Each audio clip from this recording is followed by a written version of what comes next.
Stay connected to updated financial news and events of the day with MBFX.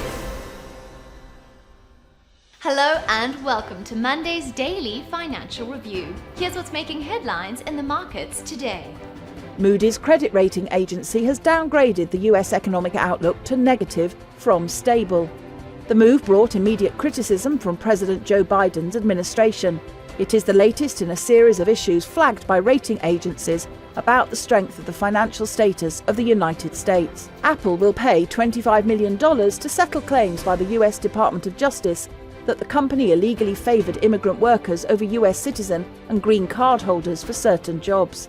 The settlement is the largest ever for the Justice Department, involving claims of discrimination based on citizenship. Iraq has signed a settlement agreement with US energy giant Exxon to finalise its exit from the West Qurna 1 oil field and allow Petro China to become the field's lead contractor, a senior Iraqi oil executive said. The dollar-yen pair traded sideways in the last session. The stochastic RSI is giving a positive signal. The Bitcoin-dollar pair traded sideways in the last session.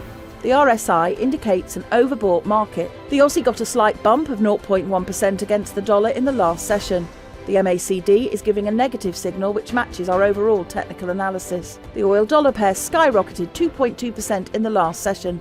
The Williams indicator indicates an oversold market. We hope that you've enjoyed Monday's Financial Review. On behalf of all of us here, we wish you a profitable trading day. Tune in tomorrow morning for the latest news and events from the financial markets.